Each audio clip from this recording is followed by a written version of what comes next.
This is a wonderful introduction because, well, I love this movie, and I love Terry Gilliam, and it was a real privilege to work with him. And I'm really happy to see you all so numerous today to come to listen to my stories. I hope you will get something out of it. I'm a costume designer for film and television. And costume design in the movies is quite different from costume design from the theater, or fashion design it's very different from fashion design. Because we are, as fashion designer, our job is to help telling a story, build and express the soul of a character in a way, and also create a shortcut for everybody to understand who the character is, whether it's a plumber, a magician, the devil. It's trying to find a visual 3D expression of what a character is described in a story in 2D or in words. And that translation is what we do. The costume designer's job is kind of fourfold in a way. There is a creative part, which is read a script, understand the story, take the story apart, get the characters, and try to find ideas and an angle that will work with the whole story, work with the director and the night director, which is kind of everybody wants to do. This is like the most interesting part. There is also a part where we have to be technically savvy and acquire knowledge, a technical knowledge, how costume work, how we do stunts, how we do deal with weather, water, fire, people falling off buildings, go under. So all this, the technical aspect of costuming of all these elements have to be involved in the design. The other part of technical as well is to know how to paint the costume, take new costume, new pieces of clothing, make them look old, disheveled, distressed, etc. So that's a part. There is also an administrative part, because making movies is also a big business. Sometimes we always wonder if it's more business or more art. Usually it's a little bit more business than art, but that's just the way it is. So we have budget that we have to manipulate, that we have to respect in terms of personnel and in terms of buying, renting, and manufacturing. And the fourth part that is also that I love and is also challenging is that we work with the actors very closely. So we have to be part voodoo, part psychologist, part manipulators, part diplomats, because we work with the actors, the producers, and the director, and our connection is extremely important, because the actors have their face and their body on the screen, and they're big. So they have to look the part, and they have to look good. At the same time, everybody has their own hang-ups about their bodies and their body image and what they want to do and how they want to present themselves and the characters. So by trying to present the character as discussed with the director and interpreted and written in the story, in the arc of the story, and all the elements that we need to put in or we would like to put in, we work with them, and then we translate that and make the connection with the producers and the director. So this is kind of the fourfold of costume designer. I got this absolutely incredible luck to meet Terry Gilliam, who's a visionary, a genius, a crazy man, a man who has so many ideas, you can't follow him even running. He's kind of a fountainhead. And when I got the script and I started reading it, it was a chance of a lifetime, because it's rare that we have the possibility, or we read a script that has so much craziness in it. As you saw in the trailer, there is 4 different stories. They're all intertwined. It's a place where it's in the fantasy world, in a way that Terry had, it's not really as much a fantasy as a tale of humanity. And when we take it down to the humanity and the characters and who is who in the story, they're really like us. So the part fantasy is the illustration of that. It's like a fable in a way. And the premise of the story is Dr. Parnassus is immortal. So as he is immortal, he's traveled the world in this theater, and so he has collected stuff over the years. Old stuff, new stuff, gypsy stuff, from China, from Asia, from South America, from all over the world. And it all goes into big hampers. And because they're really poor, they wear everything they own, and they wear things that come from all over. So this is one of the exotic feel of the costume, is the fact that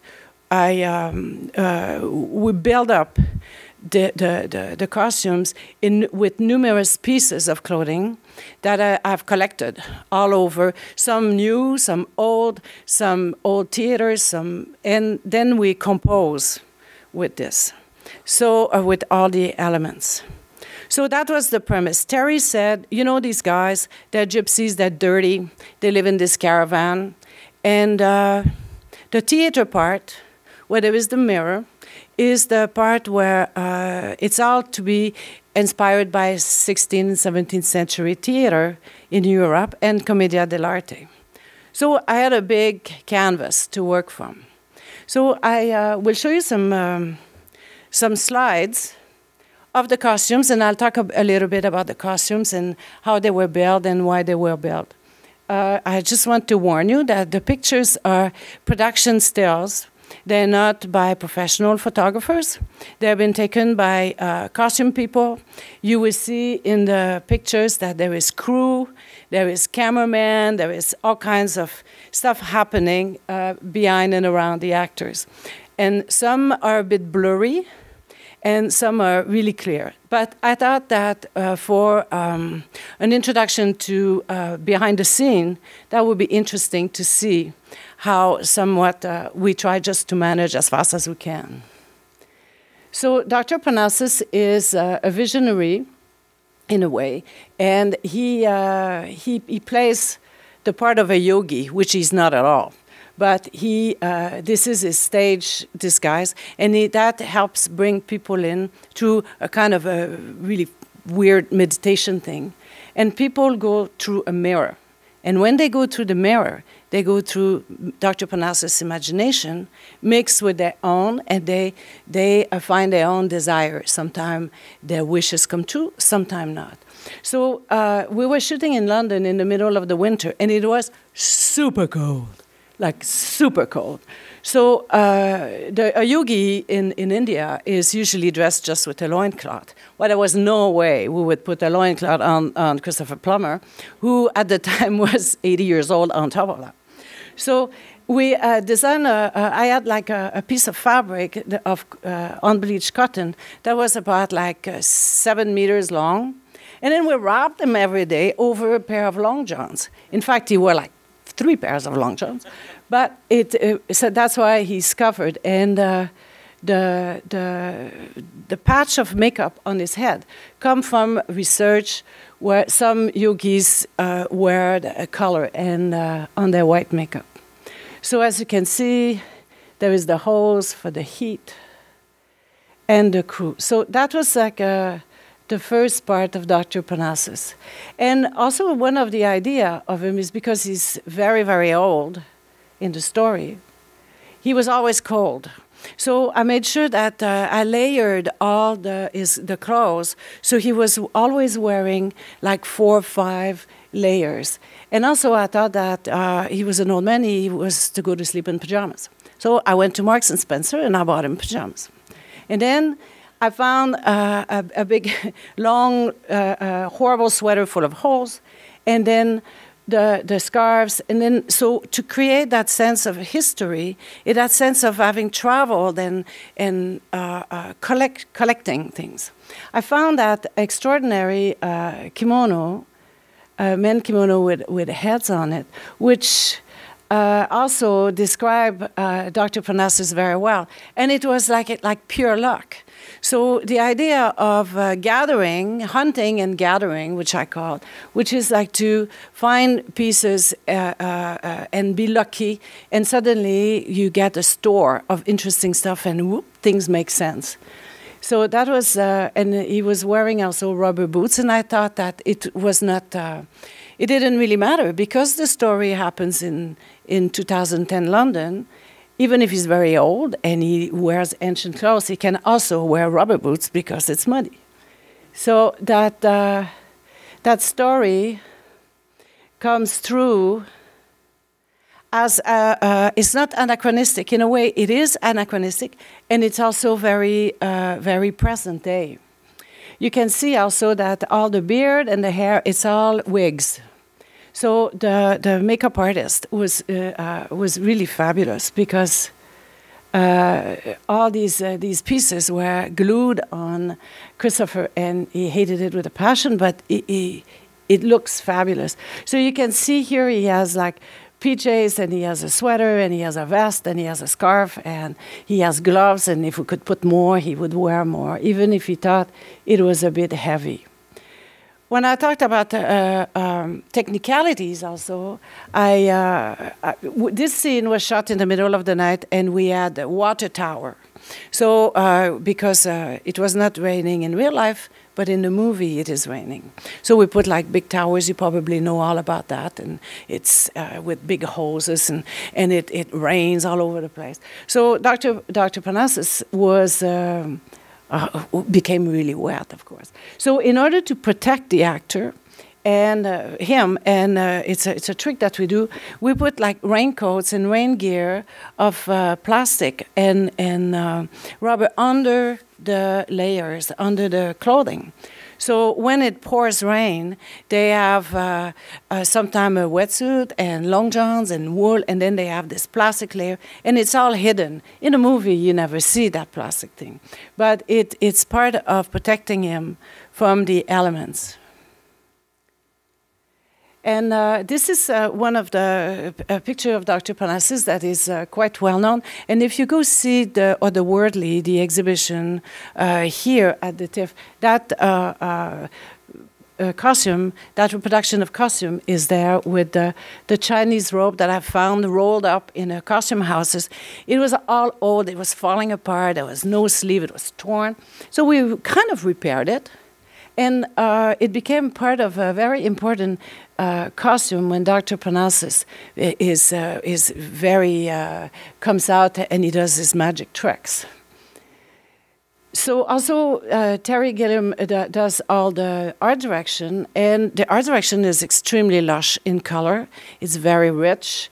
And so I wanted the costume to be part of it. So sometime when you look at this picture, it's almost part of it's a painting that all the costumes disappear in the set. And when he comes out, then he separates himself from the set. So it's a very interesting image that we create as a movement in the movie, because he disappears, and then whoop, when he comes forward, that creates a third dimension. Then we see him as a whole. So this is details. This is a detail of how the scarf was on his shoulder for that scene.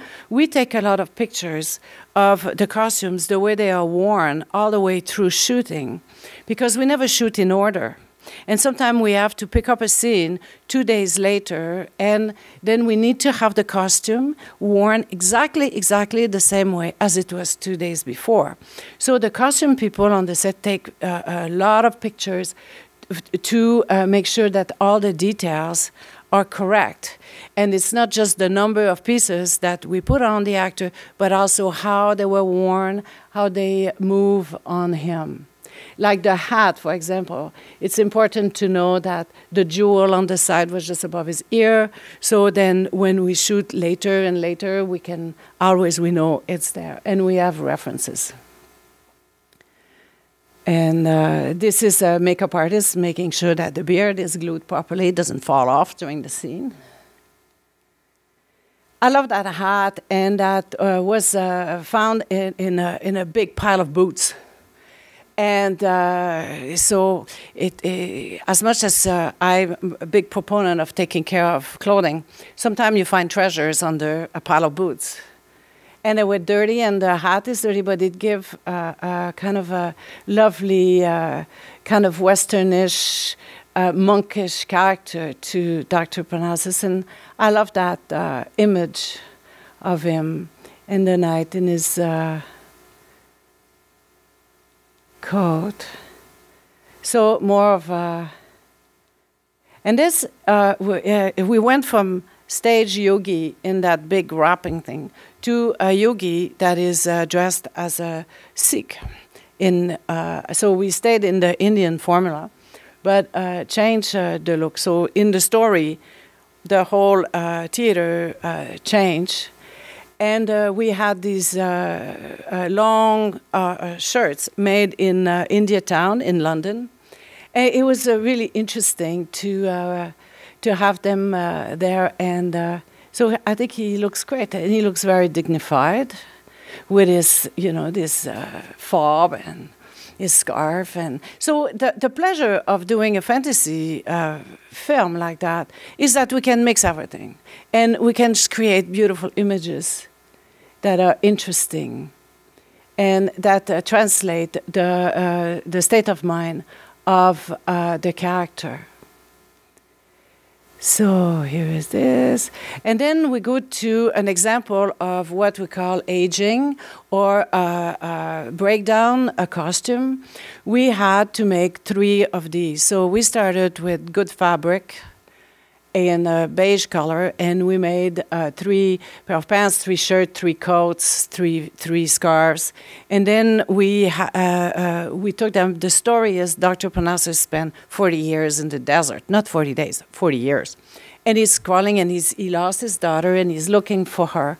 So at the end of it, when he reappears in the world of now, he is really disheveled, and his clothes are really aged. So this is one example of what we can, of breakdown or aging or costume painting, depending of the words that, or the company you work with have different words for that. This is also, now Dr. Parnassus had made a deal with Tom Waits, who plays the devil. The devil in this movie is lovely. I mean, he's lovely. He's horrible, but he's very interesting. He's a gambling man. He has bets. He appears and disappears. And he's a friend of Dr. Parnassus for 1,000 years. And they always have bets, and they always think. And what's happening in our movie is Dr. Parnassus sold his offspring, daughter Valentina, to the devil in order to be able to be young again and fall in love. So now that Valentina is 16, the devil is coming to claim his due. And it's not working very well for either of them in the movie. If you see the movie. So this is, and we shot the movie in 2 parts. One was in London, where we spent 3 months, and one was in Vancouver, where we shot the inside. So in London was all the exteriors, everything that happens in real life, in a way. And in Vancouver, it was all about the visual effects, the blue screen, all the fantasy things. So this is why you see a blue screen for the visual effects with all the reference point on that screen. And then in the one part of the movie, we go into, in the 30s, when he's quite desperate and he has, he's an organ grinder. And Vern Troyer, who, as a very small actor, plays his sidekick, and he's in the movie all the way through. And for that scene, he plays the monkey. So he's dressed as a monkey with the organ grinder.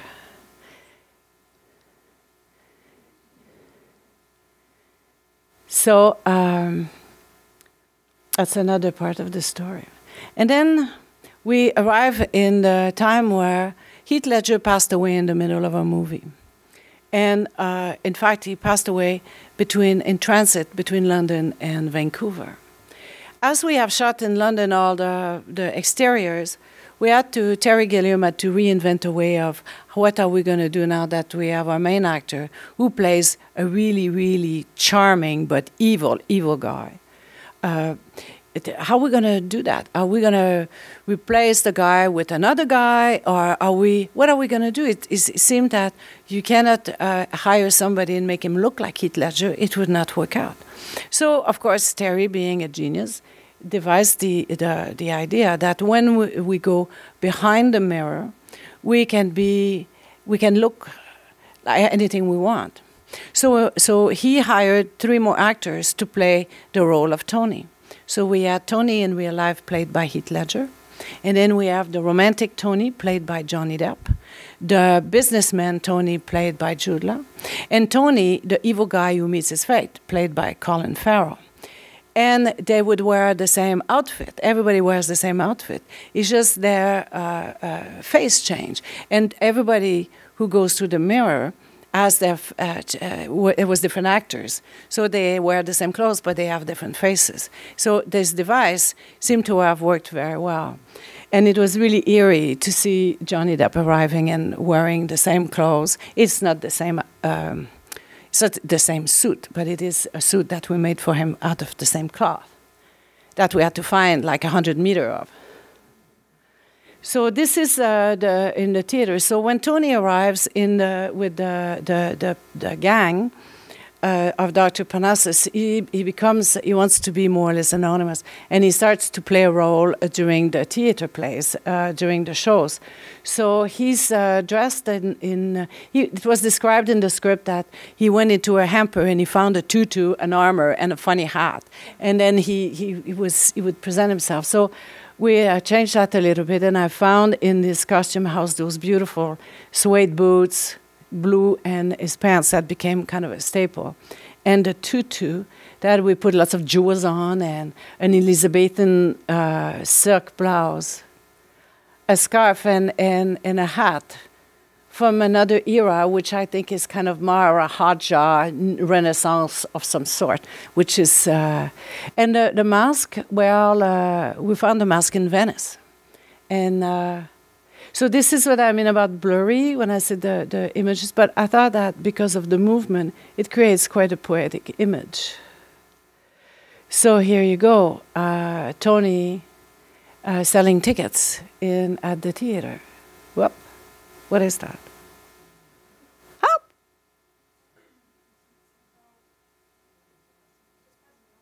Pardon me?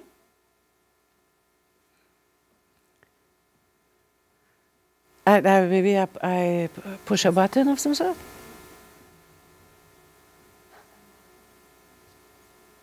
Ah, okay. Thank you. Welcome. Sorry, I'm really lame about these things. Really, really lame.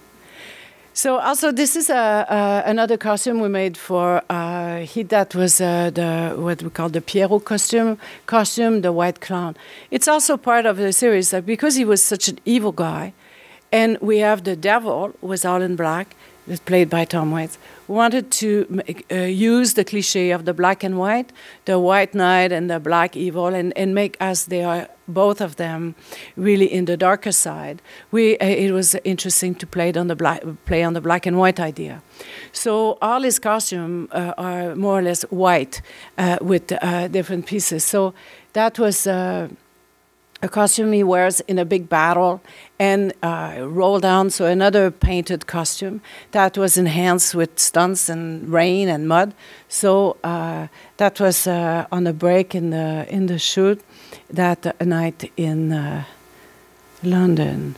So this was a set. This is kind of the caravan that the group, Dr. Parnassus, his daughter, Vern Troyer, his name is Percy, and Anton, played by Andrew Garfield, Mr. Spider-Man, will all live in that. Of course, it's not big enough in real life to live in there, but that's the idea for the movie. So here is Heath in a scene. So this is when he arrives.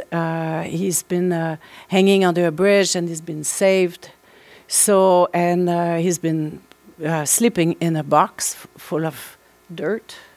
So here he is, and it's very interesting to see Heath Ledger, who's 6'2", and the scale with Van Troyer, who's 32 inches tall, and it makes quite a contrast. That's why I like that picture. This is one of the scenes where Anton goes down and tries to save Tony, and that was shot under a bridge in London in the middle of the night, and it was like freezing. So another piece of, so because his white suit was all dirty, Valentina, the girl, decided to wash it. So he had to wear something else. So he took some clothes out of the hamper, I mean from my store, and then we dressed him and found this coat. And I thought this coat was really interesting because I love the lining. So I made him wear the coat inside out. And the lining is falling apart. But because of that, it creates really an interesting look and an interesting ravage look. And it was very difficult for the people on set because, of course, it was falling apart as he was wearing it. So they had to sew it and secure it. So you know, the strands were glued back on so to make sure that we had the same continuity. So here is Mr. Ledger in his glory. And this is the costume, when he goes in and out the mirror, that became the costume for all the other performers. And the mask was really beautiful when we just painted white because the shape, the three-dimensional shape of the mask is enough creating shadows. We didn't need to enhance it.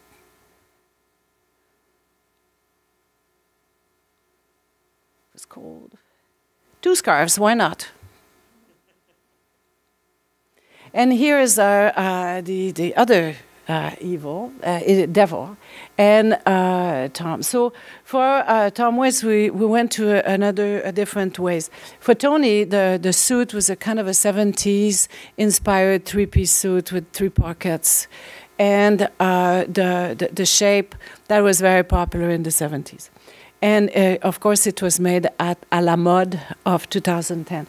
As for Tom Waits, went to more being inspired by the 1920s, between the war fashion, the Threepenny Opera, Autodix, all that Klimt, all that period of art that was developed in Europe between the 2 big world wars.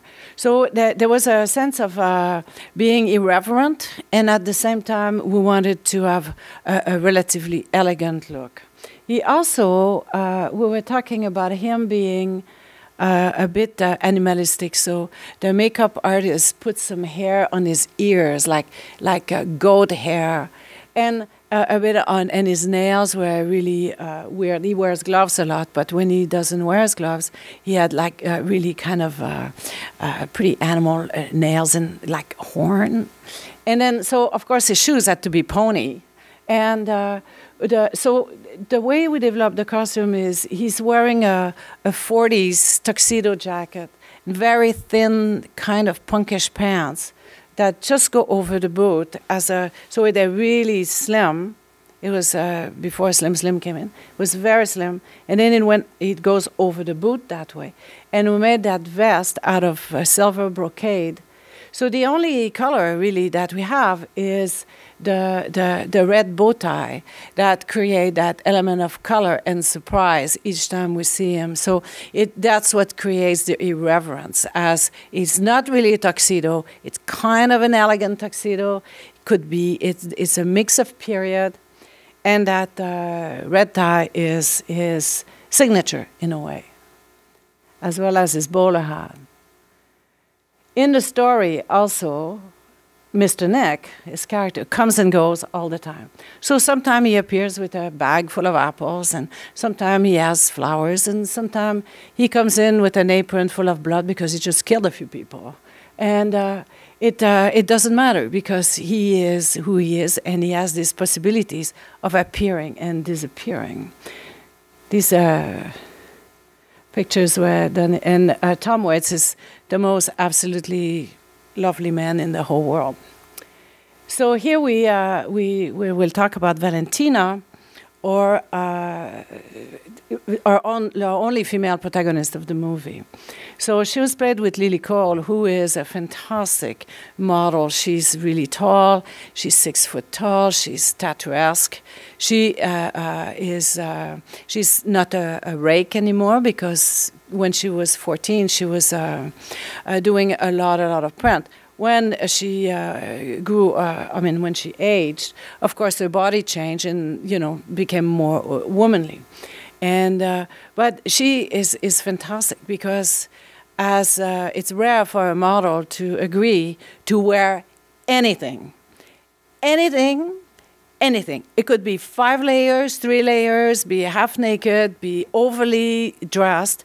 And because she is so tall and she has such poise, she could carry anything. So it was really lovely, because she was adventurous. So it allowed me to be adventurous as well. So Dr. Parnassus, her dad, doesn't want her to wear jeans or T-shirts or anything that is contemporary, even if she dreams of it.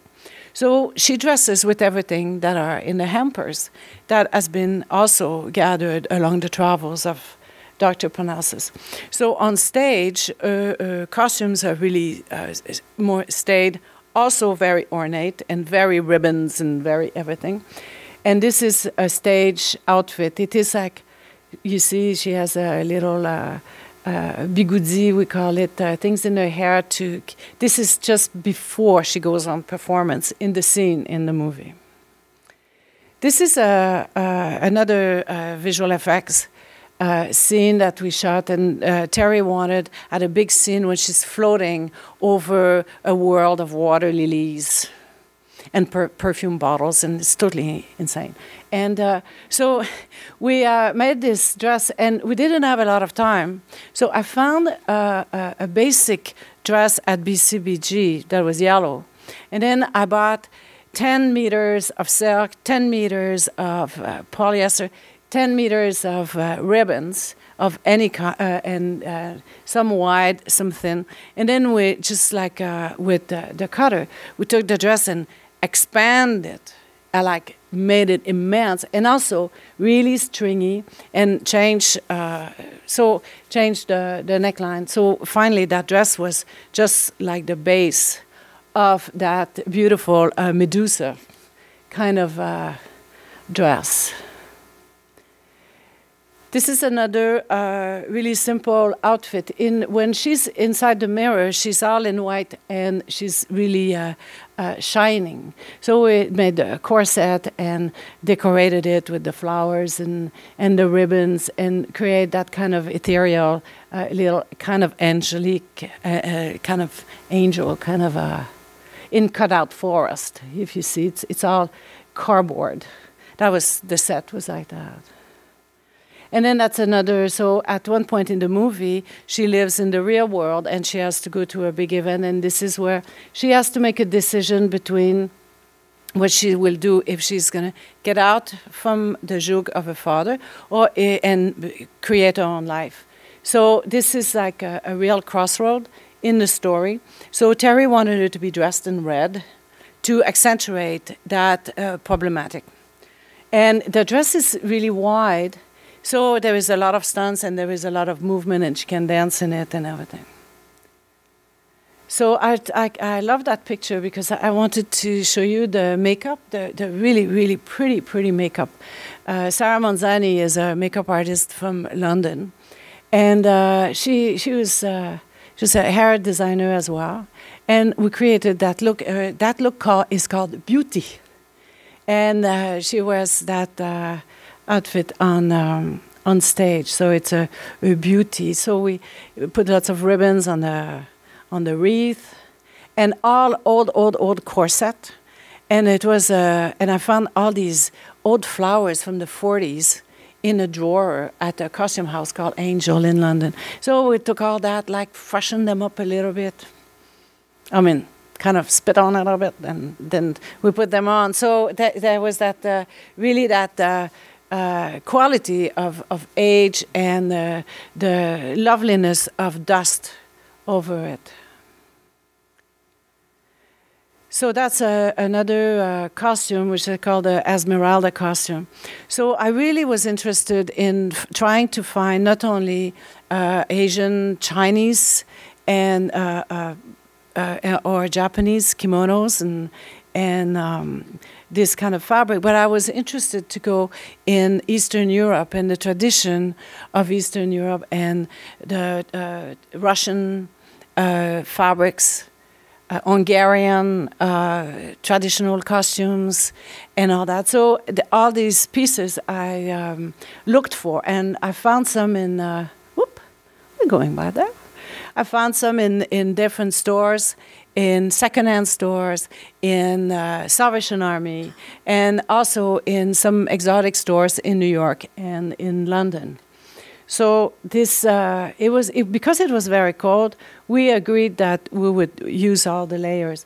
So I bought some sweaters. You can see the turquoise sweater was a real sweater. So I never shied up from using new stuff and old stuff, all mixed up. So it made it, to a certain degree, contemporary. This, she's washing the clothes. So this picture was taken because then there was big stains, which we don't see properly on these pictures, but there is stains on it, and the costume, we wanted to make sure that when this was washed, we could reproduce the stains. The same thing as this picture was taken for continuity purposes. So we knew how the bow, the apron, where it fell on the back of the costume, as well as when the wings of the sleeves, where the way they are attached, where it falls in the body. So when we pick up the shooting another day, we had the costume properly worn. And these are shoes. In the story, Dr. Parnassus had her wearing an ankle bracelet with bells, so he would always know where his daughter was. And we found these old shoes from a period movie, and Lily was gracious enough to wear them all the time and never complained. So these pieces is Chinese pants and a 30s slip, and a Japanese kimono, and jewelry that she stole from a really rich lady, which is quite horrible, but quite stunning in the whole aspect. And she's wearing a sweater that has a zipper, so that came probably from, she's in the story. We don't know where it comes from. She probably stole it or found it in a bin. So here we go. This is what I call the Esmeralda outfit. When Tony comes and lives with them, she falls in love with him, of course, because he's so dashing. And so in one of the scenes, I have her wearing a dress. I found that dress was made for a musical in the 60s, I think. And so I didn't make it, I just used it, but she wears it over Indian pajama pants, and she has that Russian coat, and then this shawl that was always this great quality of falling apart.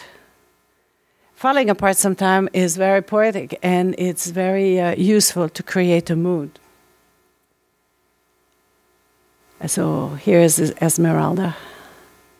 And that coat was really fantastic. I found that in an Afghani import store in London and New York, and I would never be able to find it again. But that was the store, I mean. So this is other pieces when she is on stage.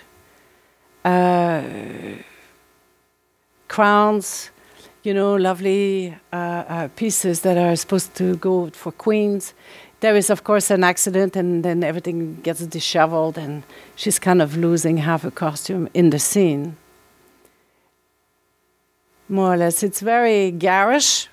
This is where she plays, I think she plays a character called Justice. That's one of her stage costumes. So it's a mixture of everything. We got army hats from the 1900s, the armor from I don't know where, 30s dresses, chemise.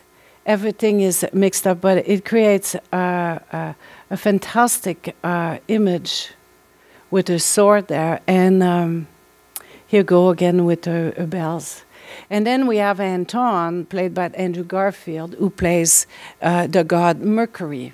So I did some research, and because Mercury is a Roman god, but it's also a Greek god, and it's been painted over the years and put in sculpture over the centuries, always as a god of war with a lot of Roman attire. So I kept it up. So I found this Roman. It has a real technical name for it, which I don't remember. And then I painted it silver and then glued things on. So it's kind of defacing the costume, the idea of the Roman solid guy. But I thought it brought some interesting reflection for a stage costume. So this is Valentina again with another of our beautiful demolished kimono. And so the pleasure of collecting fabric and color and put it all together in a way it ends up being harmonious whatever you do. Well, the shoes again. And different shoes. And details of the armor that she was wearing for that scene. And then we have Anton, Andrew Garfield, who in the story is a street kid who comes and is rescued by Dr. Parnassus. He kind of joined the circus. And his job on the theater is to open the show and do the presentations as Mercury.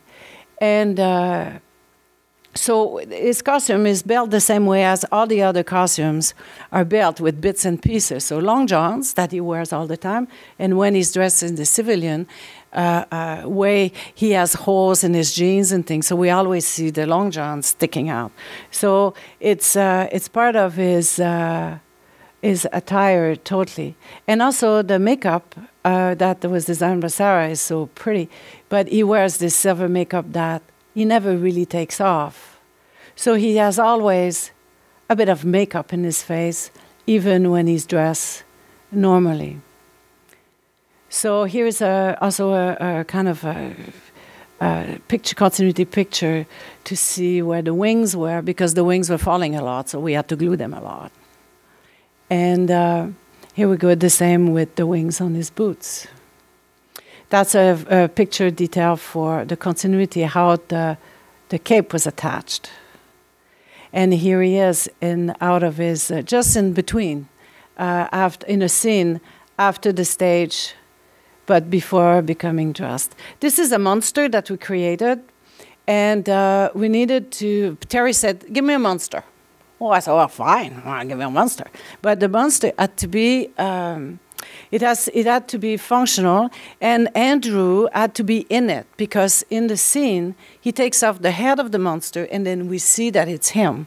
So it had to be totally functional, and it was not visual effects. They couldn't have any tricks in it. And I really wanted to have a monster that had 4 legs on the ground. And as you know, humans, even if we bend over, I mean, eventually we end up being like this, with the bum in the, in the air. So we devised a thing of the front legs are canes. So Andrew can bend. This is him. He can bend over. I don't know if you can see. He can put his arm on the canes. So his legs are in the costume, so he can move with his legs. And then the front legs are the canes, so he can move, and he holds the head of the monster when he's walking around. So then he can take it off and on as he wished. So that gives you the other side of the monster. If you see the back, and so sorry for the blur.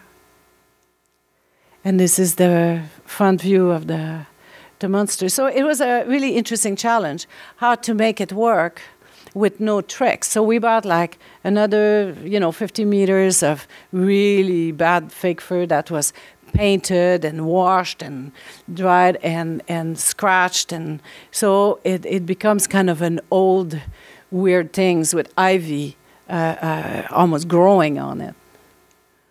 And this is a romantic Anton with his another clown costume.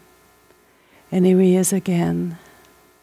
This is a close-up of the beads on the Roman skirt. And this is him in is Anton in civilian. And that is after the show. And here we have Percy. So, as you know, Van Troyer is a small person. He's very small. And he plays, and he's there a lot, and he has a lot of changes of costume. And in the story, he's the businessman of the group. He's the one who keeps, everything okay. He's the one who counts the beans, the potatoes, the money, and run in a way, he's kind of the manager of this thing. And eventually, he had a big fight with Dr. Parnassus, and he went to do on his merry way and became a successful entrepreneur. He even got a medal. So I thought it was interesting. He looks so beautiful and so dignified. So this is another story where he has, he's on a gondola with his red jacket and his hat. And here he plays, on stage, he plays another little devil. And I found this costume in a costume house. And it was really interesting that it fitted him.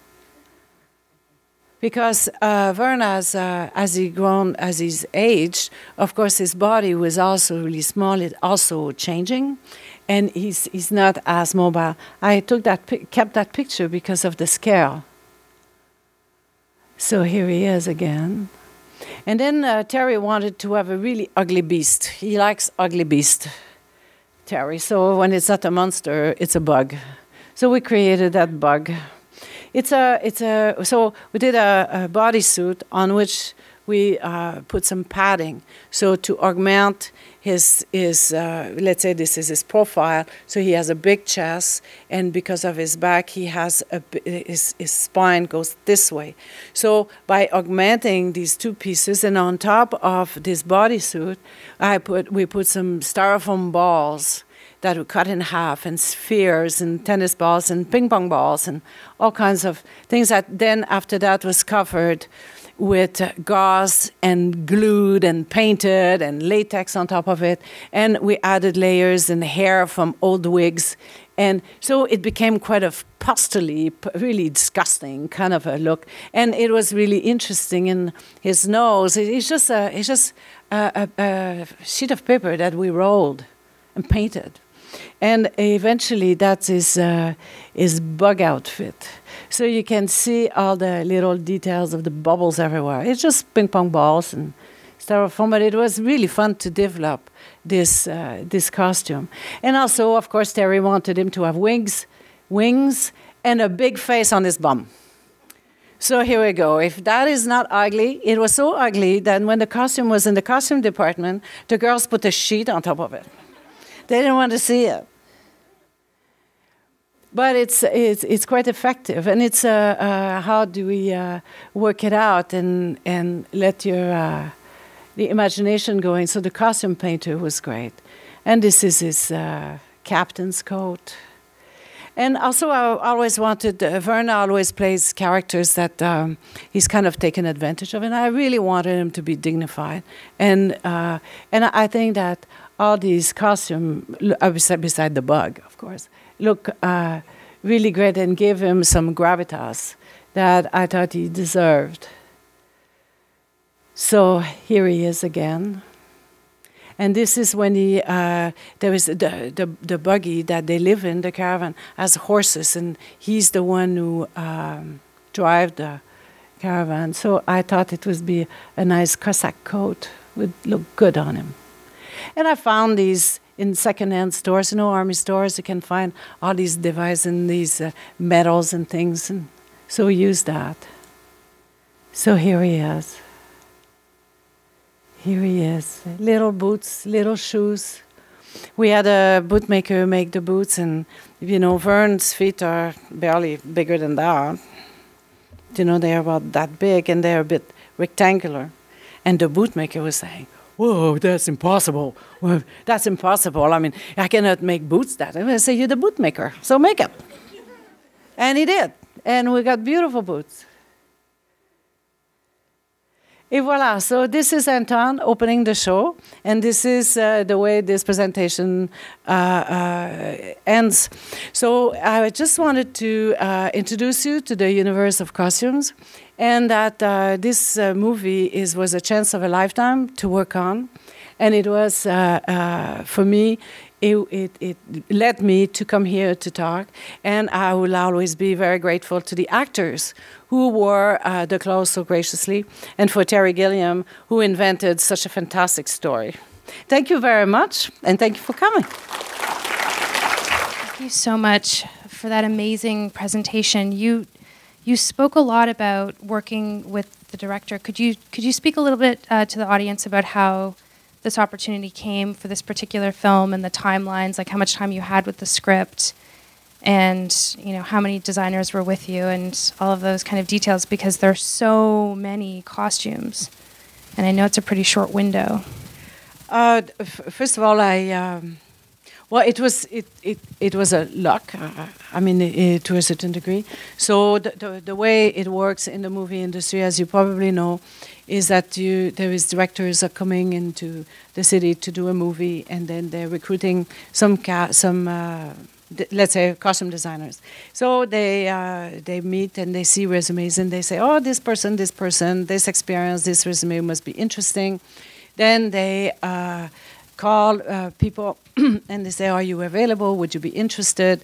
They send the script, and then you read the script, and then if you're interested, you say, "Okay, I will meet with the director," and this is how the ball starts rolling. The director might meet 2, 3, 4 people, and then if if you get the job, then we start rolling and talk about money and talk about other things. The idea when you meet the director, there is a lot of variables, because you read the script, so you have to be inspired. You have to find an angle. What does interest me? What does inspire me? But because I don't know the director, and I don't know the art director, and I don't know what are they choosing, how are they choosing to do the movie? Is it a blue movie, a silver movie, a gritty movie, a warm color, cold color? Is it going to be really fast-paced? Is it going to be slow? And even if the story tells you a lot, the visual, the 3D part of how to make the movie, we don't know about that. So as a designer, my job is to bring inspiration sheets and try to suggest to the director or propose ideas and my interpretation of the story. And if it works, and if we have like a good chemistry, I might get the job or might not. And it's very fickle. There is no formula about how you get a job and you don't get a job. So after I got the job and I was told, like, you're going to London, then it is you have to take apart the script and then figure out a budget. And the producer is telling you, you don't have that money. You have to do this for less money or a different amount of money.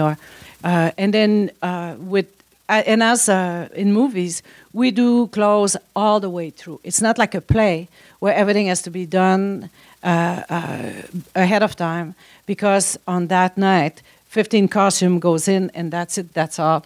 In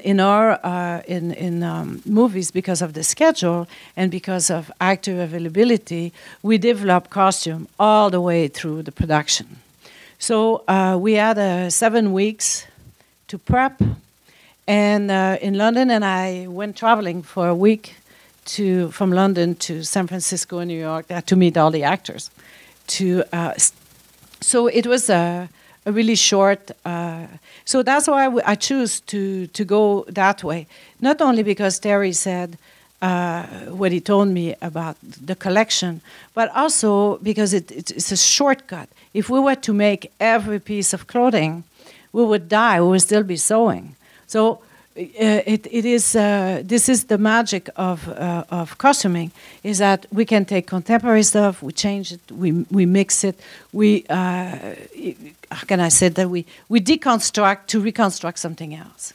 Does that answer your question? Is it too long? No, it's perfect. I mean, the fact that that was 7 weeks and that you're still figuring out the budget and then they're still figuring out what scenes they're going to shoot on what days, it's unbelievable that you were able to pull all of this off. Yeah, but I'm not alone. This is where we work as a crew. So, I mean, my job was to have ideas, and then from there, the people I've worked with, my assistant and the shopper, they also are experienced costumers, and they have ideas. And I find that if you work with people and you give them the job to be creative and say, okay, so I need this. This is what we're going to do. I think that we should go into these colors, these textures, go and hunt and come back with stuff. Then people become really creative, and they also get involved in the process.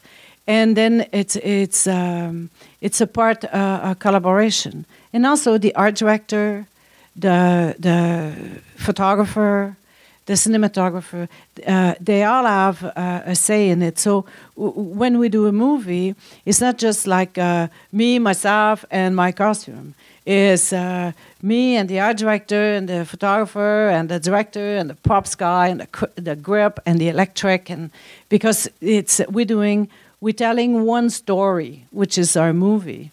And we all have to work together. So we should never forget that we work as an ensemble. It's collegial.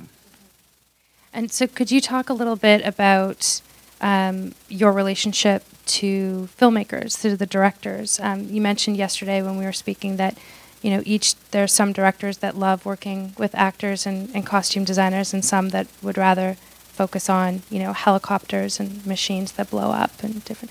And you've worked with a great roster of people. How would it be different to work with a director who's making something like Best in Show versus Imaginarium, which are completely different? Well, it's not that different because Best in Show, it was an improv movie. So the script was 16 pages long, and it just talked about who is who, the pairs, their dogs, and they leave from this part and they go to the show.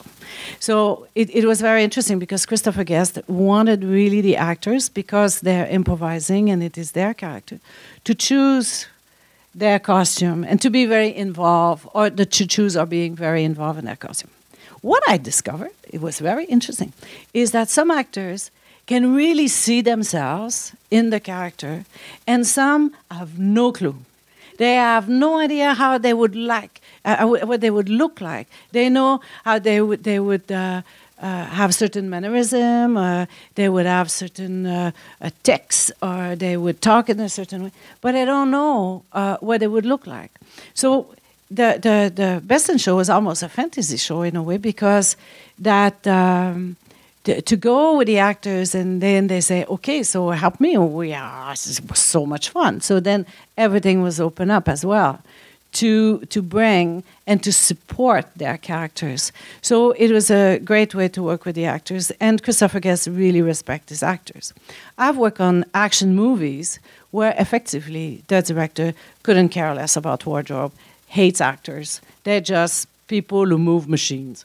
What they like is camera, helicopters, streets, and this and that, and the technology, and the boys, this is fun. As costume is mystery. Costume, makeup, hair for them is a mystery, and they're not very comfortable with that. Even if there is men and women in the department, they feel like it's a mystery department.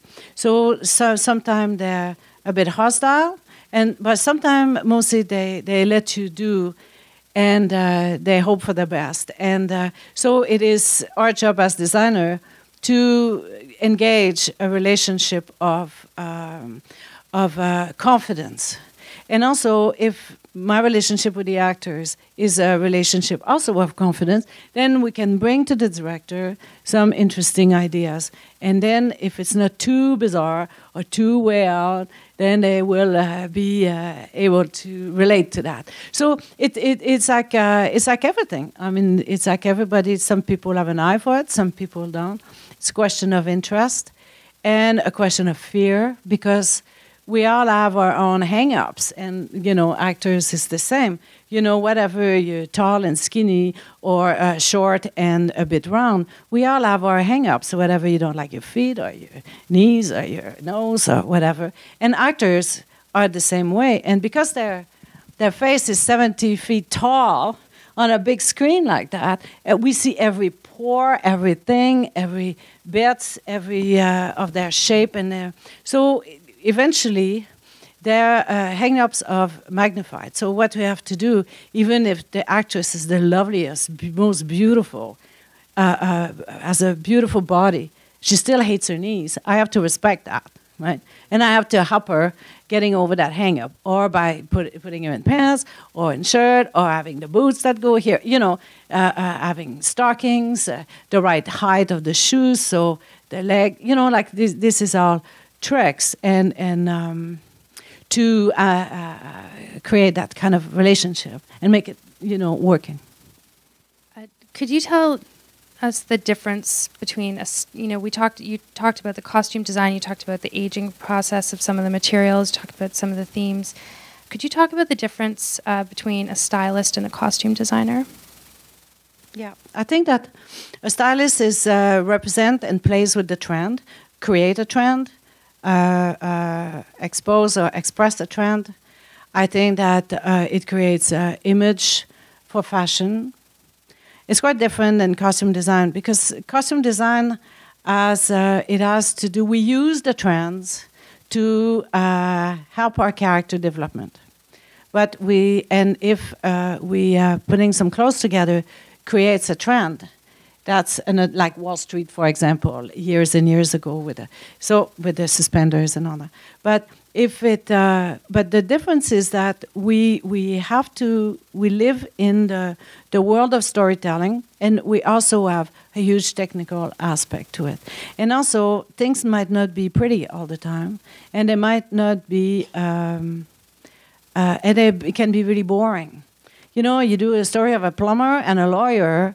It's really boring. It's jeans for one, and it's a suit for the other. And there's no trend, and there's no style in it. As long as the actor looks good and looks the part, and the costume fits also the storytelling. He goes out the door, he trips, he falls, he has a car accident, he goes to the hospital, the suit.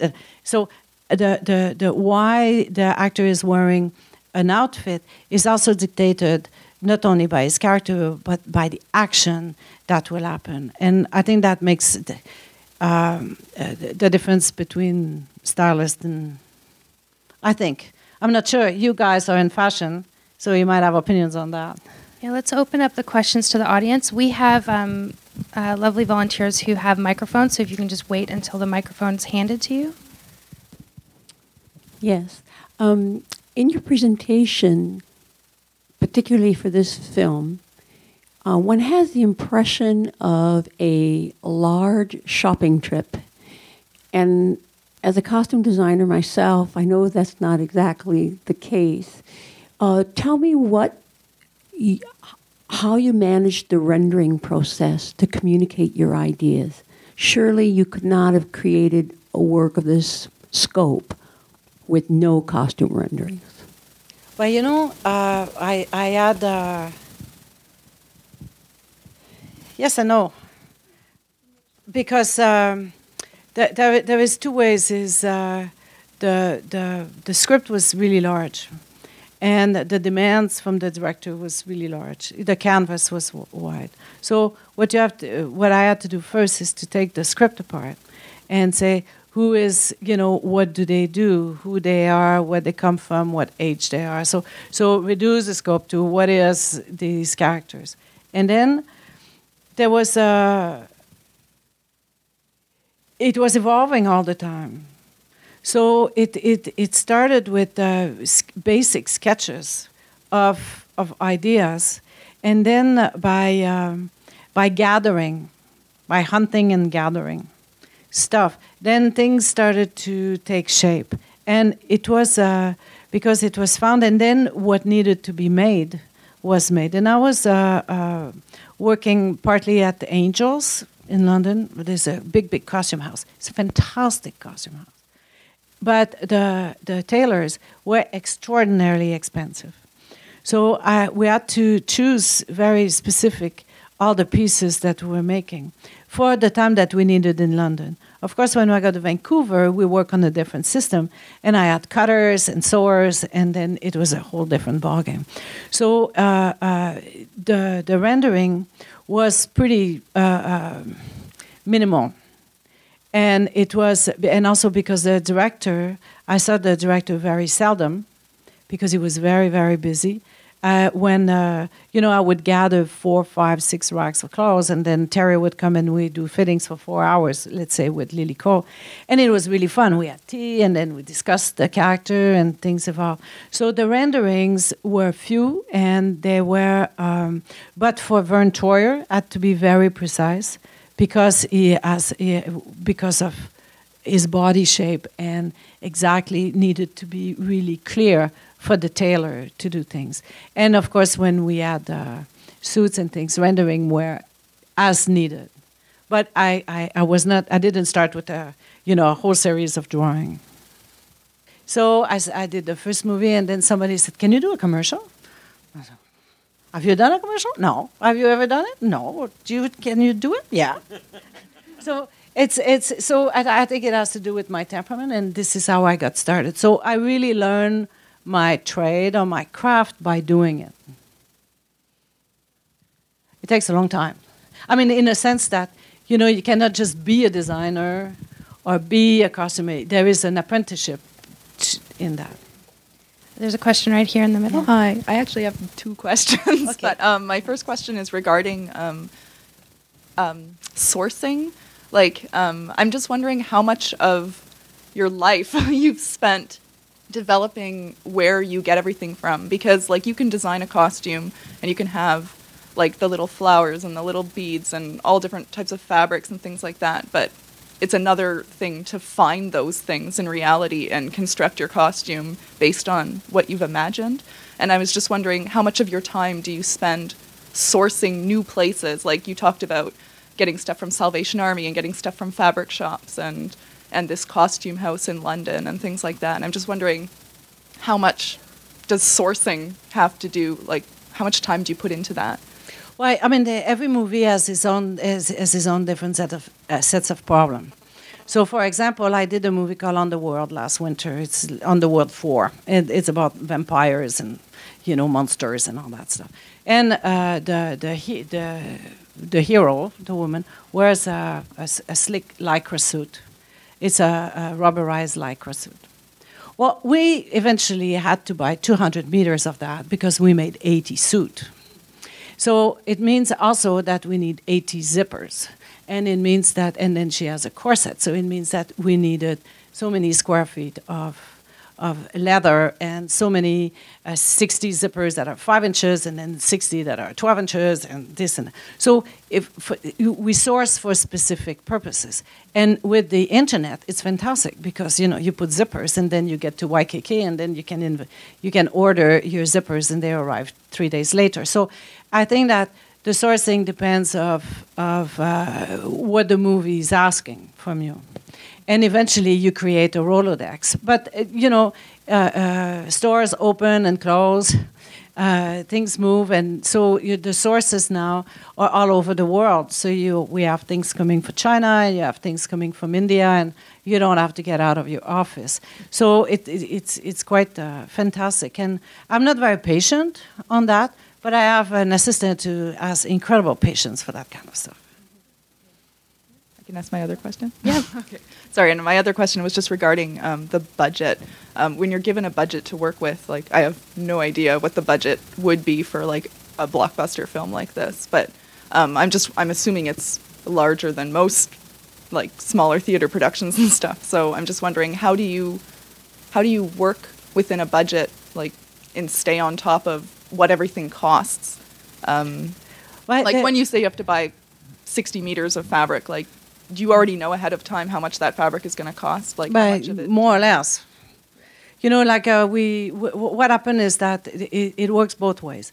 When a production, let's say it's 15 millions, they say they have $200,000 for costume. Let's say, and so they say, okay, so you read the script and they say, so how much do you think this movie is gonna cost?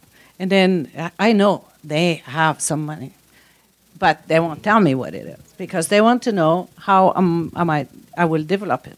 And there is some formulas that are really simple. You know that if you do a contemporary movie, you have an outfit, a good regular working outfit for a woman costs you a minimum of $2,000. Okay, that's a formula. That's the suit, the blouse, the bra, the pantyhose, the shoes, the purse, maybe an accessory. That's minimum. Okay, you go for menswear. It depends of high end or low end. You go to Moore's for $600, $700. You get an outfit, or you go to Harry Rosen and you have it for $2,000 or $2,500, depending of the scope.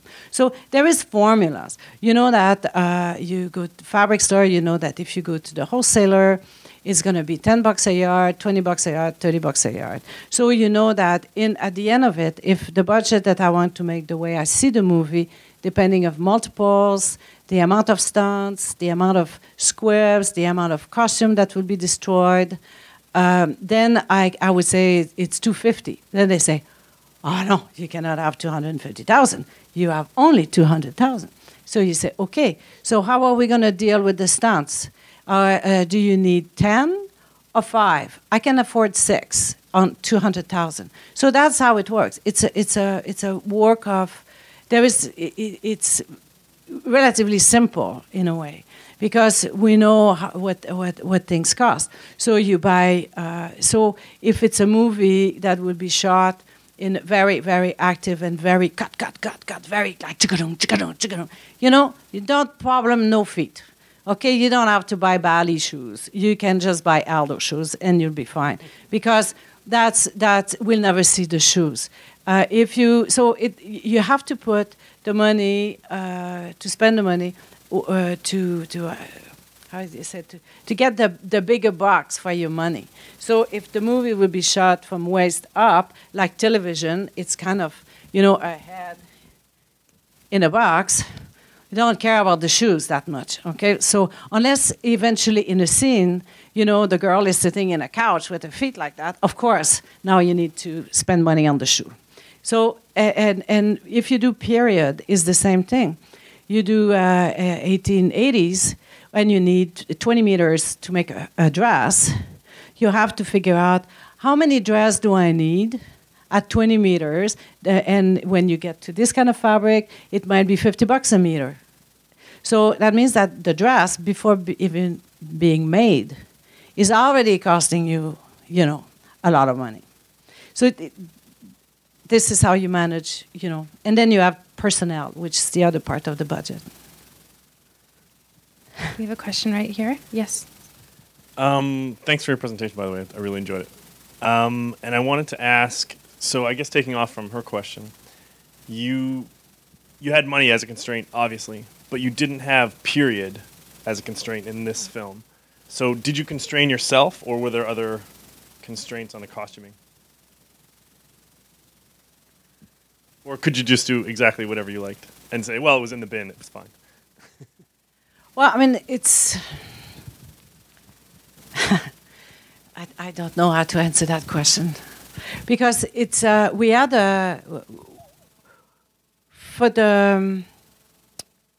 we didn't have enough money to do this movie for costumes to start with. But eventually money got found, and when Terry says, I want that, you get that, You have monks levitating, monks are levitating, regardless. Okay, so that means that your budget for special effects goes from 0 to 200,000 right there. So it's in that sense, I think it was more about where I was, the availability of costumes, the availability of pieces, and my range of movement in the time I had. That was, and I had, because, I arrived in London, I've been to London, but I've never worked in London. I realized that, the production office is at the South Bank, and the office at Angel is on the north side. It's an hour and a half to drive there. So when you have a meeting at 10 o'clock in the morning, the time you go back to your office is 3 o'clock in the afternoon, because the meetings are never on time. And then finally, the shop closes at 7, so you've done sweet nothing. So you have to figure out what is your range, how your range work, what is your availability, and who in your crew as sources, and say, okay, I'll go there, and know where they're going. So I think that, as I was saying, is for the budget. There is formulas, but every movie has its own challenges and its own culture. We have a question right here. Yeah. I have a question for you. Have you ever collaborated with any fashion designers on your fantasy or other futuristic movies? And if you any time looking up for designer items or accessories for the movie? The relationship between the movie industry and the fashion industry is not a necessarily easy relationship. But I will talk in my name. I'm not talking, I just want to make sure, I don't want you to think that all costume designers think like me. So I'm just going to answer under my impression. Is that if it is when the fashion designers are working in the present, and so sometimes we can use some of if it's in the story, we need it. We can use beautiful dresses or things. Fashion designers do a lot of gowns. For example, we have a big ball at a very super rich place. It would be great if we can have a dress from, let's say, a fashion designer. But the dress that I want is probably $4,000 or $5,000, which I usually cannot afford. So at this time, or we buy something that is cheaper, or we make something that will look probably as good, maybe not as good, but because not the exclusivity of the fabric, but that will do for the scene. So the access to fashion, unless it is given to us in a way, we, especially the high fashion, is difficult because we have, and then when we have one dress, then we need 2 dress, 3 dress, 4 dress, 5 dress. And then $50,000 later, I still have 1 dress. So in that sense, there is not an easy relationship. And also, which I totally understand, fashion designers want to design the show, and I totally understand that. So, and I'm not going to give my place to a fashion designer as my show. So there is in that sense, it's difficult. And unless we are given things or we have deals, it's rare that we work with high fashion, like couture. But of course, because we shop a lot, we work with whatever is in the stores, whatever we buy a lot at Holt's, and but also we buy a lot at the Bay and Winners. So because of we are using the contemporary lines and the contemporary fashion to express and tell a story in contemporary times. Could you talk a little bit about the costume designers that influence you, or that have influenced you, or that you think are really exciting for this audience to look out for? Yeah, well, I think that Colleen Atwood is fantastic. I don't know if you know, she does all the clothes for Tim Burton. And I think that she's somebody that I've been looking at and very much for years. I think she's extremely inspiring and so creative. And she has the means, and she has the the luck in a way to work with somebody who's totally way out there, like, Terry Gilliam. And if I could row across the Atlantic to work with Terry Gilliam again, I would, and because he has that quality of universality, but he's a bit of a visionary, like Tim Burton. And I think Sandy Powell is an absolutely exquisite designer for a period. She did Young Victoria. She's done, of course, I don't remember any names, but she's done a lot of English and American period movies, The Aviator and all that. And her work is exquisite. Canadian costume designers are really good if you have the opportunity to see their work. We work a lot on American movies, so Renée April is a beautiful designer. She's done a lot of autochthon movies with Indians, and she's done the Night at the Museum movies, and she's very, very creative. Wendy Partridge, and here also. So there is a few very good. There is Mary Zofries, who does all the Coen Brothers film, and that's another world, the world of the Coen Brothers. So and just also to tie into what you just said, could you tell everyone here what CAFCAD is? A little bit about that. Oh yeah, CAFCAD is an association that's called the Canadian Alliance of Cinema and Television Costume Design. Yeah, something like that. And it's an association that is really interesting. An association of costume people that started in Toronto, would like to expand across Canada, and it's non-denominational, so it's outside the union. It's more like a professional association of people who do costumes, and they have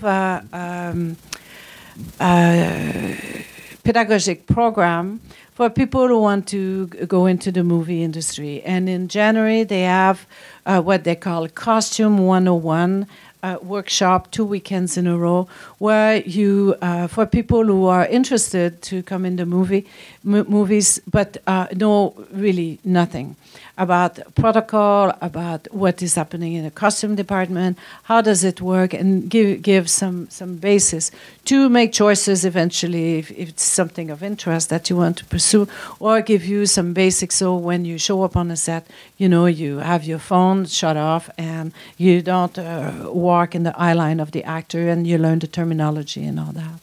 So that's what CAFCAD is about. So I think there's a question in the back. Yeah. I wanted to know, what was your greatest challenge being a part of this film and having this huge role in it? What was like something that you had taken from it and learned that you probably didn't know before? And any advice you may give to somebody who's taking on some sort of a challenge, not something like that, but on well, I think that I would take this and I will apply it to every movie. As I was saying earlier, every story has its challenges, and you just have to go in it. You just have to give it everything you've got, and think about it 24/7. You are trying to figure out, how am I going to do that? I need 15 costumes for that guy. I don't know where I'm going to find it, how it's going to go, what shape it's going to take. So it is a constant process. And whatever you do, a movie like this, or even a movie like The Big Year, which was with Owen Wilson and Jack Black last year, was you have to find your angle, and you just have to work with it. And then this is why it's so much fun to do, and give you gray hair. Hi. Does your relationship with the costume design process influence your everyday dress and your relationship with clothing? If I was 6 foot tall and wearing, 92 pounds, probably it would, but it's not. So I'm just wear it's comfortable. and what I feel like is the best my advantage and the easiest way to function.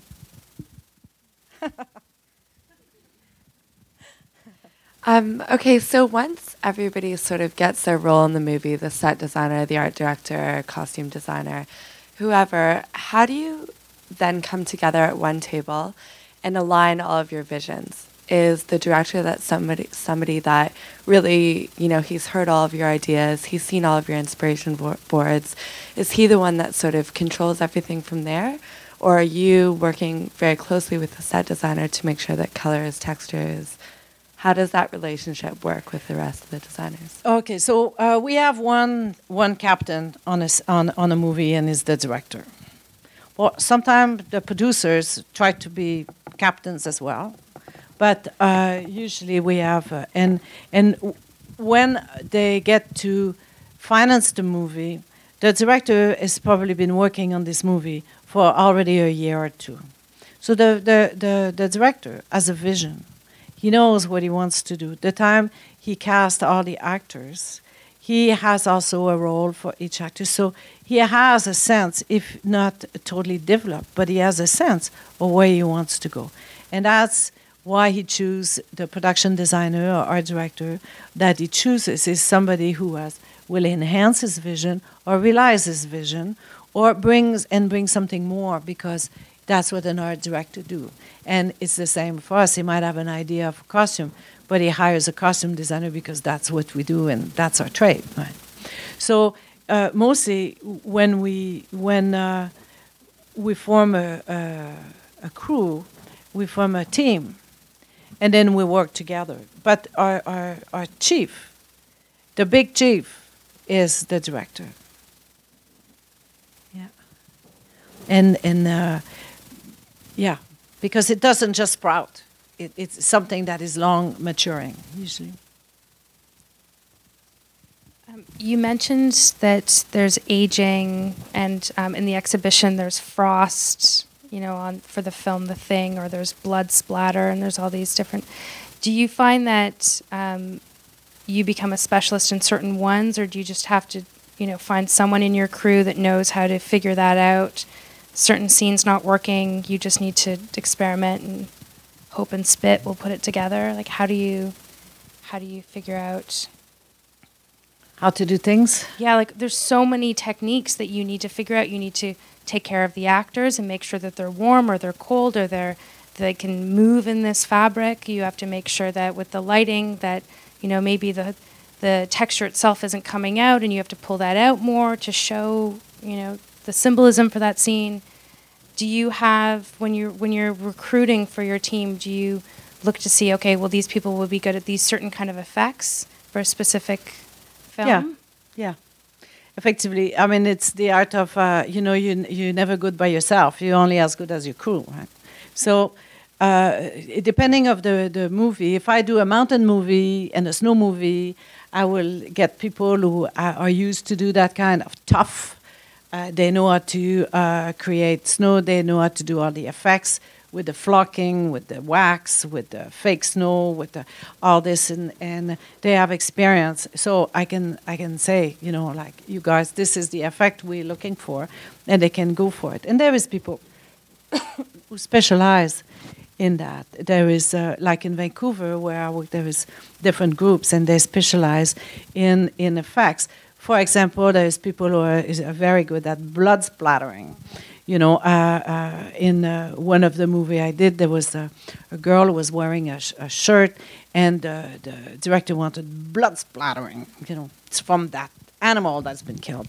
So we did. So we go in the shop, and then I have these, like Denise would put paper on the wall, and then we would do blood splattering, you know, and then create bigger, big splash, little splash, medium splash, and then they choose which splash they want, and then we transfer that with, so there is techniques to transfer and then paint and make 15 shirts exactly the same with all the dots of blood or at the right place, and it's very time consuming. So effectively there is people, it's like cutters that are fantastic, and there is couture cutters, and there is commercial cutters, and there is seamstress who are able to do, there is beaters, hat makers, jewelry makers, and everybody that we need, we go get to in order to, yeah.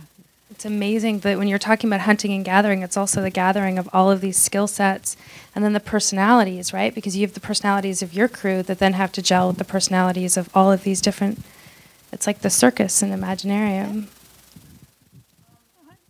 Sorry, could you just wait for the microphone? I have it here. Can I ask my question? Oh, yeah, you were there. Yeah. Yeah, sorry. It's hard to see the... Bonjour Monique, en premier lieu. I just wanted to ask, what happens with the costumes once they're done? Where are they stored? How long are they stored for? Or are they recycled for other feature films? Usually the clothes belong to the studio who put the money for the movie. So eventually, at the end of the show, all the cast costumes are sent to the studio, and they store there until the movie is finished. So in case they will shoot new scenes or they need to do additional shooting. So everything is kept there. Well, usually for extras or for background, this is or sold or given away or, to the mission or sold to the crew and the public or whatever. So, and then when it goes it goes back to costume houses. If all the rental pieces go back to the costume houses, whatever it's in LA or London or, Toronto or Vancouver. And so it's dismantled. And then it goes away. It's just the way it is. There is no, very little archiving. Very little archiving. So, what was your question? You go for it. Well, just wanted to pick your brain about smaller budget films. I have a friend who's a filmmaker, and he's from Montreal, and he has somewhat of a pretty good, decent budget on this film that he's been working on. I've read the script and everything, and he's asked me how, if I was interested in doing it, and like you said, it's very intimidating. I just don't know what do you do? It's from what I'm seeing right now. It's kind of reassuring to see you talk about it, because it's more of a growing experience. You just go with the flow and continue building what you need to do for the next, let's say, scenes that that's going to be arranged, right? So for a smaller budget film, how does one organize that department? Do you delegate those tasks to other people, or would you take it on yourself because you would be able to do it yourself? How do you know? Well, when you start on a movie, you know the story from the beginning to the end. There's no surprise, right? You know how it's going to end. Yes. You know who's going to die. You know who's going to be the love scene. You know everything about that script. Yeah. So in a way, because you know the story, you have to take it apart, and so the scenes become contained. One scene after the other. What do we shoot at the school? Where do we shoot at the office? What do we shoot in the house? How many days, script days, is there in that story? Is there 50? Is it 2? Does it happen in 24 hours? Does it happen in a month? And so, we have this understanding that each time we change day, whatever, if it's 2 weeks later or not in the story, each time we change time and day, we change costume. So it is your job to look at the movie as a whole, take it all the scenes apart with how many actors there is in it, what is the length of time, and what you need to create, the number of costume you need. And then at the end, you can afford to do 10 costume instead of 15, let's say. So you have to work with the director and say, okay, so this is the challenges. Do we want to do big changes or small changes? Can we have 2 pair of pants instead of 5 pair of pants? So we alternate. And then, so what is important is that part that we change. We have 1 pair of shoes or 2 pair of shoes, not 10. So then you have to figure out how can you cheat right, those the reality tricks. Yeah. but create changes and create variety. So this is where your imagination and has to come into play. Is how do you see, like if you have the same coat all over, but when there's a scarf, there's a hat, there's a purse, there's a, like you can create different looks depending on how the garment is worn. And everybody does that in real life.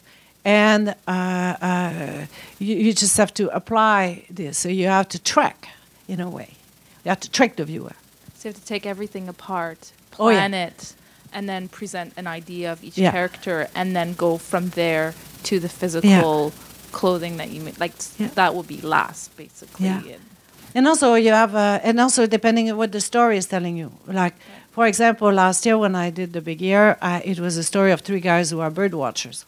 And I thought that it would be very interesting if each guy represented a bird. So I figure Steve Martin will be the heron, and Owen Wilson will be the blue jay, and Jack Black will be the red robin. Because, physically, he can carry that. So that informed me on the kind of costume I will do. So for Steve, I stayed all in long and lean, black, blue, navy, charcoals, beautiful textures, and a very elegant, sober look. And then for the blue jay, cantankerous and all over the place. So I went super bright. Pink pants, gold, purple, green, like crazy hats. So that it was carrying, and so he was an exotic bird in the forest all the time. So you had the hunter who was kind of elegant and discreet, and you had this kind of exotic bird, and you had Jack, who was a really bland beige character at the beginning, who eventually falls in love. So then I put him in a big red T-shirt, so he looked like a big robin at the end, like he found his love and he found his life. So this is an example of an angle. So you see the movie as a whole, and see what can you do and what would be interesting to bring as an idea, as a general, and then after that you specialize. And I like your points, how you said, is it like supposed to be darker? Is it supposed to be more brighter? Like what's the mood, I guess, of the That's film? right. And, like these sort of things. So thank you. You're welcome. This has been incredible. Thank you so much for taking the time to show us and teach us about so many aspects of behind the scenes. Thank you all for being here, and be sure to go to the CIBC Canadian Film Gallery upstairs to see Monique's pieces up in the Otherworldly exhibition. So thank you, everyone. Thank you.